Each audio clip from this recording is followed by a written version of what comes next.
This is 91.3 FM, WCUW in Worcester, Massachusetts, the Dr. Chris Radio Horror Program with co-host Pamela Isley. And we're here with Hemlock Grove author Brian McGreevy, who's also one of the writers of the TV series on Netflix, which just wrapped up season 2. Thanks for coming on the show with us, Brian. And if you want to talk about horror, I actually have an ex-girlfriend from Worcester. Ah! What? You can give her a shout out at the end if you want, and then just immediately hang up. Worcester's kind of big for a small city, but for anyone who doesn't know, Hemlock Grove is an awesome novel and Netflix original series with some spooky stars in it, such as Bill Skarsgård and Famke Janssen. If you've missed it, you should catch up because you don't know what you're missing. The novel and season 1 were closely related, but there's no follow-up to book 1. How connected were you with season 2? I was not very connected at all because by the time the second season was happening, I'd spent 8 years of my life working on Hemlock Grove in some permutation or other, and it felt like the moment to hand the baton. And so, new showrunner was brought on to the series, the name of Chick Egley, and I made it very clear to him that he had the keys now. It was important for him to feel like he had the autonomy to take it whatever direction he wanted. All right. Well, now that it's really gained popularity and taken off, do you think there'll be more plans for further books in the series? I would say it's pretty unlikely there will be direct sequels, especially now that the show is going into a particular direction narratively. That being said, I wouldn't rule out returning to the universe at some point in the future. Comes to a fiction project that might deal with ancillary character that I found interesting, or maybe a prequel. I don't know. I don't think that far ahead. Now, a prequel actually would be very cool, especially if you did it as just the book and wrote it as a book first, because I think writing more sequels, people will start going, oh, it's just being written as sequels to be compared to the show now, whereas the show should always be compared more to the book instead of vice versa. Right, yes, I agree. And I mean, it's a big world, when I was writing the book, I cut out, well over 100 pages worth of material that was just detracting from the main story. And so, there's a lot of history to a lot of these characters. I did have a really interesting question, because it was something I was trying to find about, and Pam didn't know either. You don't happen to have a copy of your book handy, do you?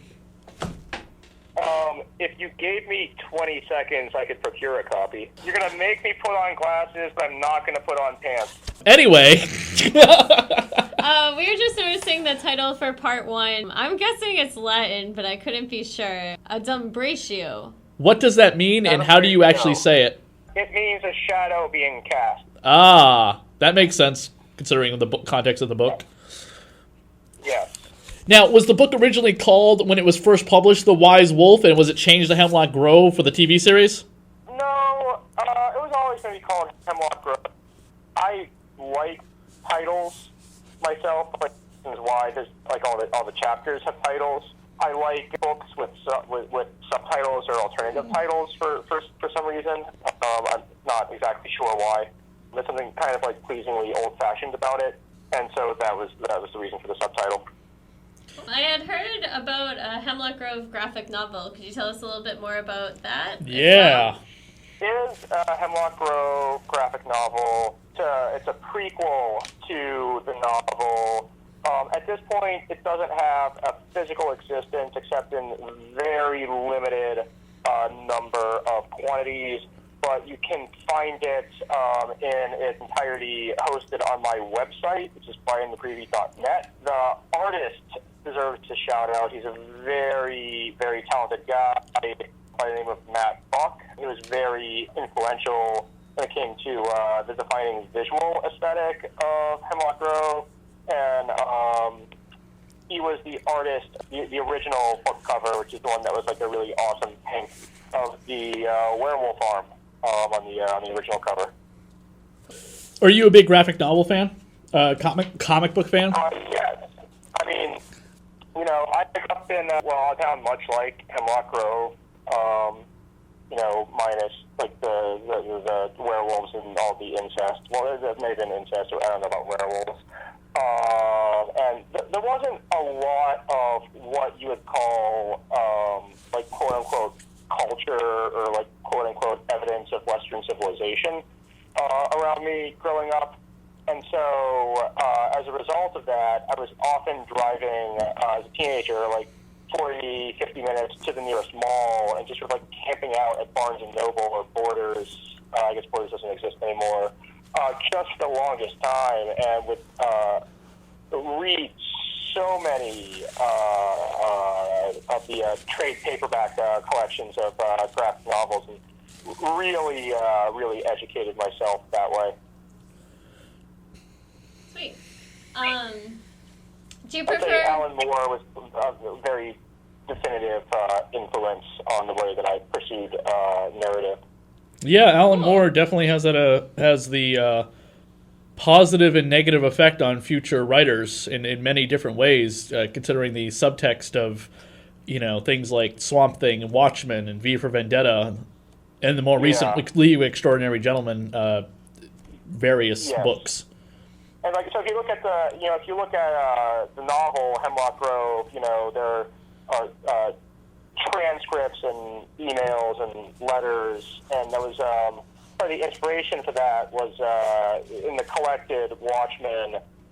There are all these bound documents interpolated within the text, like a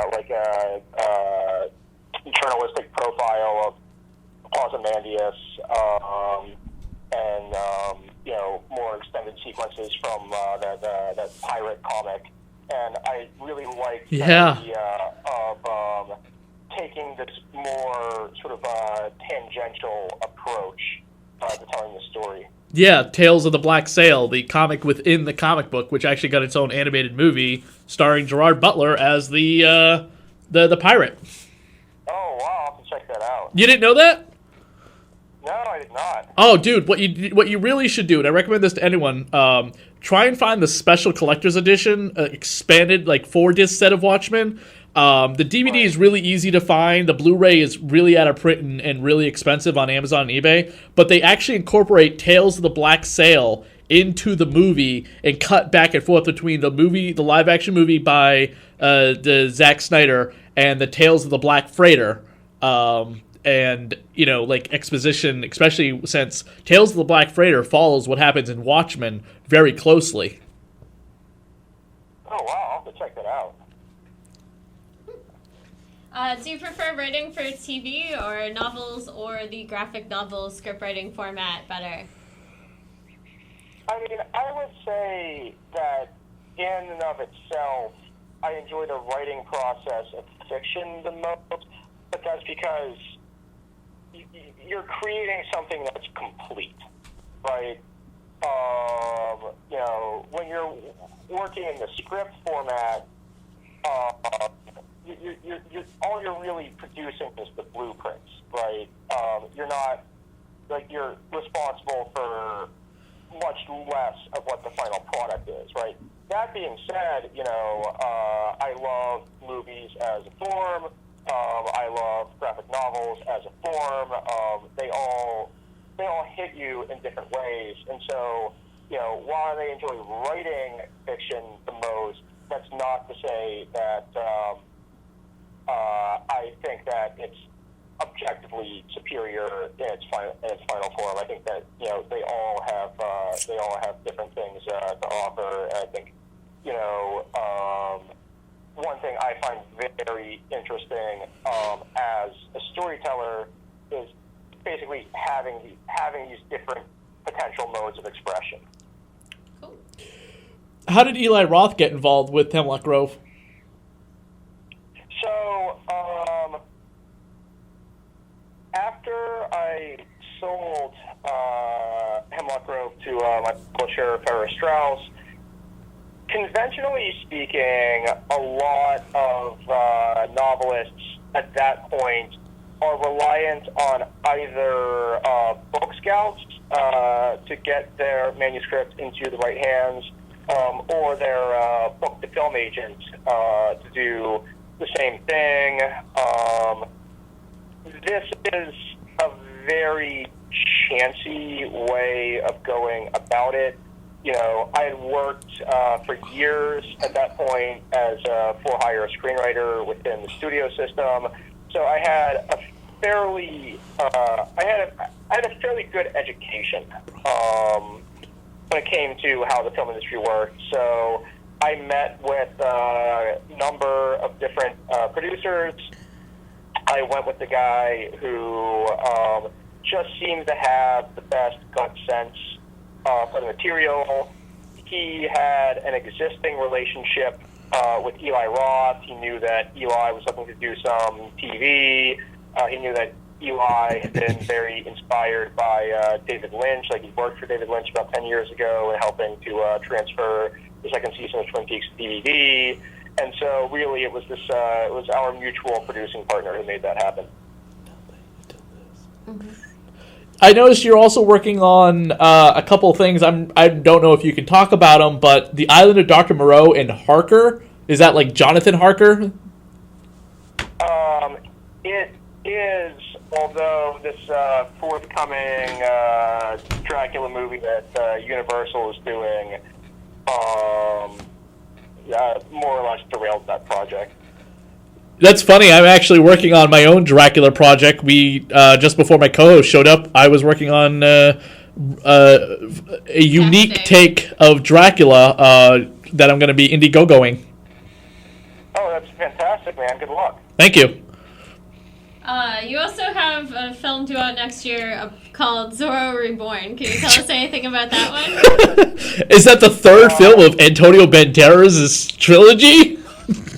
That was one. I mean, you know, like, IMDb is funny, and it's sort of hard to tell, like, where and how they're getting their information.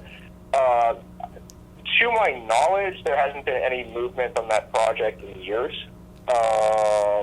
That being said, you know, that's kind of like above my pay grade within the studio system. So, you know, if they're doing anything with it, it would be a pleasant surprise to me.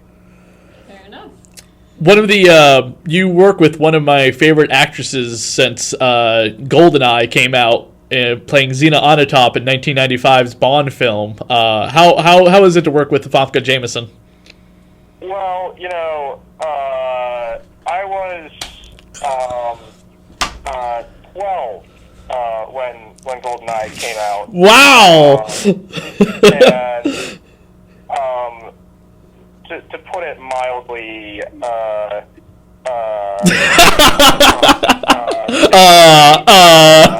made her stamp on my 12-year-old imagination. She is yummy. That was pretty gratifying. Between us guys, you can admit it, she is one of the most beautiful actresses working in Hollywood today. Yeah, no, it's like, you know, when you deal with Famke in person, you almost feel like you're interacting with a special effect. I can imagine You're that. looking in the She's eyes, really... you're like looking for the uncanny valley. You're like, is God airbrushing you? Now, what's the word about, I know you can't go into a lot of detail, but what's the word about season 3, and, you know, especially with, like, Famke, who's going to be in X-Men Age of Apocalypse? You know, I just don't know, because the second season was run by Chick, and so what their intentions are for that, I'm not in the loop. Oh. But you're still a writer, right? No.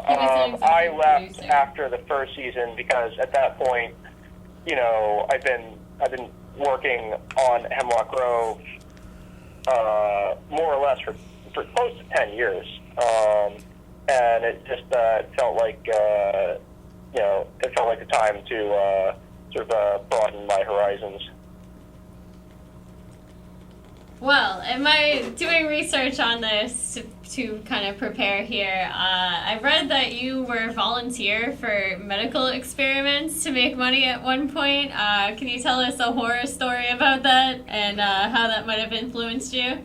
Especially considering Hemlock Grove has such a huge medical part.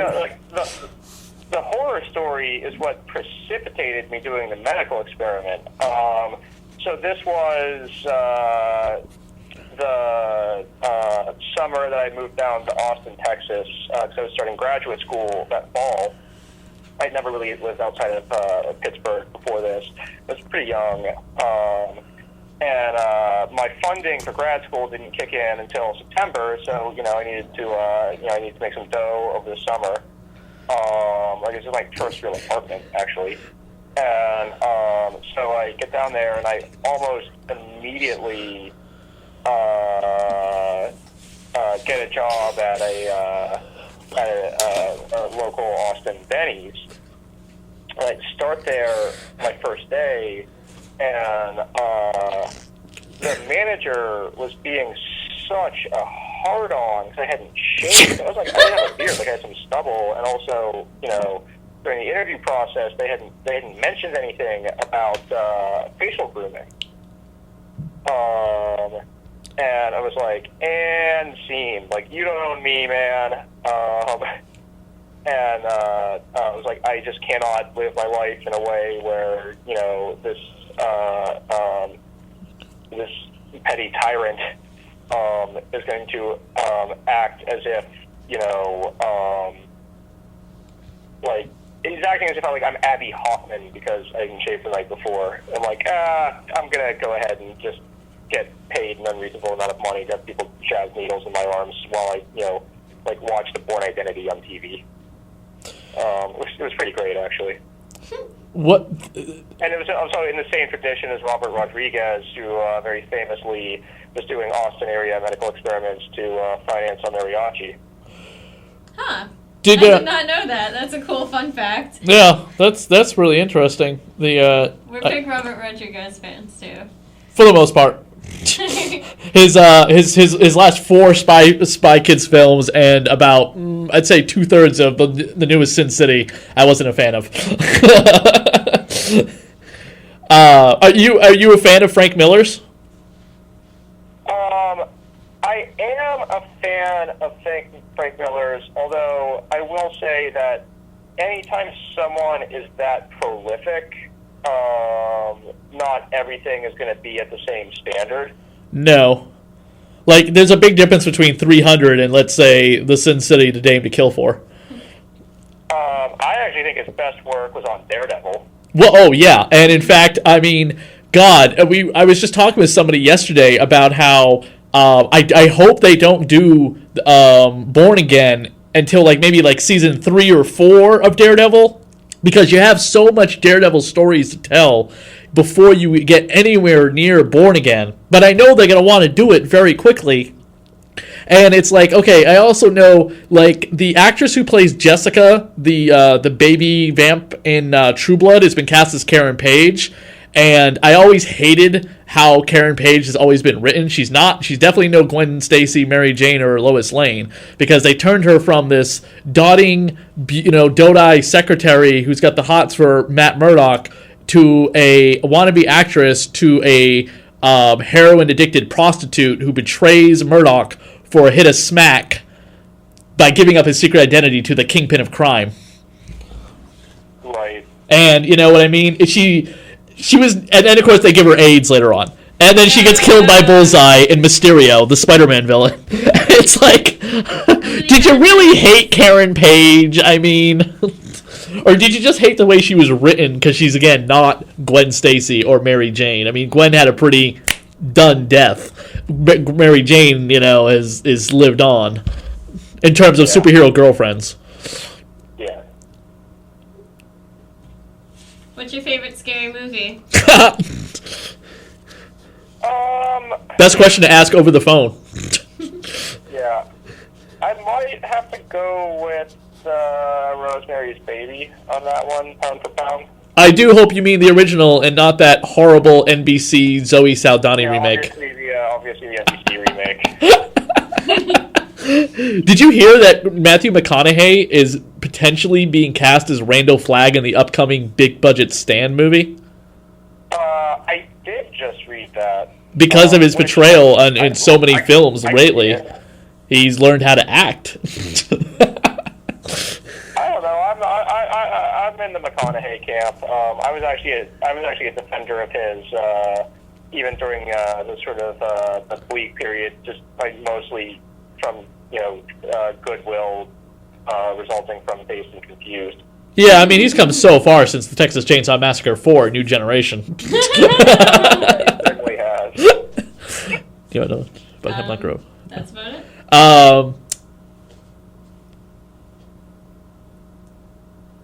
Though there was something on your IMDb that I know you said that you wonder how it gets there. Did anything about the Island of Dr. Moreau? Because I believe that could be done much better than the awful Marlon Brando movie that we saw in the 1990s. I mean, that one, we're still in development. We're in the writing phases on that one. Do you get asked a lot about, I mean, Hemlock Grove, and it's on Netflix, so, by all means, do whatever the hell you want. You're on the internet, and no one controls the internet. And that's great, because I believe censorship is an abysmal thing. And you guys put rape and murder and incest and gory, bloody, nasty, every goddamn thing you can think of under the sun. The best werewolf transformation, probably ever. And also, I didn't understand until the end of the show when Pam's like, they're vampires. And I'm like, didn't you get that when he went down on the chick during her period? I was like, oh! Ew. I mean, where... I want to know what you thought was happening there that you didn't I just that. thought he was into the really kinky taboo sex. No, he was drinking her. I was like, Actually, the opening scene of the unbelievable. book is... Front guard didn't know the camera was rolling. Are you serious? No. They just followed him into the bedroom. He just took some extra in there. He's like, all right, I'm going to eat this chick out and no one's going to know. All right, this is going to be great for the show. Follow him. Having her period, even better. I mean, where do you seriously come up with this stuff? Has your mother watched this show? Oh, my mom's read the book multiple times. Oh, I'm sure. And my mother is also a Presbyterian minister. Man. I mean, I've said this before. So when it comes to concocting just unusually corrupt and perverted and deviant material, I have what you would call a constitutional advantage for it, in the same way that anatomically speaking, Michael Phelps has an advantage in swimming. Yes, okay, yep. Took me a minute to go, wait, yeah, Olympic gold medalist. I just was lucky enough for the good Lord Jesus to give me a very dark and perverted brain. You know what? Alice Cooper, my boss, I work for HP. My boss is at an Alice Cooper concert, and Alice Cooper has said the same thing, that he blesses God and Jesus for giving him the ability to be the, well, he's not the Prince of Darkness, that's Ozzy Osbourne, but whatever he said, the dark metal God that we know and love him to be, he thanks God and Jesus for this. Yeah, when I'm coming up with story ideas, I was like, incest rape. Okay, well, thank you, Lord Baby Jesus, for that. Yeah. There is some weird stuff on that show. That was one of my favorite characters actually this past season. Was the hitchhiker, Melody. Miranda. Yeah, Miranda. Tattoos, pierced nipples, everything. Just See, I didn't like her. And I mean, she's my second favorite character next to the wolf. What about Roman? Roman's my favorite. He's such Roman's a creep. a whiny little rich bitch. He's a total creep. I love him. He's a rapist too. He is a rapist. I'm still mad about that. Yeah, that was kind of like that. That made me lose because it's like, okay, so both guys are really good looking, and I look at both of them and go, I gotta choose which one I have good heterosexual feelings for. But after he raped that girl, I was like, all right, I gotta go with the gypsy. Yeah, it's funny. funny. Like, I would get like some fans or whatnot who would contact me, and they'd be like a little bit like upset by the rape scene. Like, how am I supposed to? It's a little hard to watch sometimes. You're not supposed to. He's a rapist. Yeah, I mean, it went from really kinky BDSM, which I'm all for, to a rape scene. I was like, you had me when you tied her up and she allowed it. But then it's like you're supposed to forgive him. People were contacting me, like, so you got to the ends where you find out, like, he raped his sister, right? Like, I don't know, like, what universe where you think I'm indicating to you you're supposed to like this guy. Yeah. And, it's funny, because, like, people, like, so when I first started writing this book, it was way before I was aware whatever the hell Twilight was, because like at that time it hadn't become a national phenomenon yet. But like I had noticed, like, oh, it's weird how the universe is unfair, and like a lot of these guys who are like super charismatic and interesting, and chicks like them, are just like absolute pieces of human garbage, right? Yeah.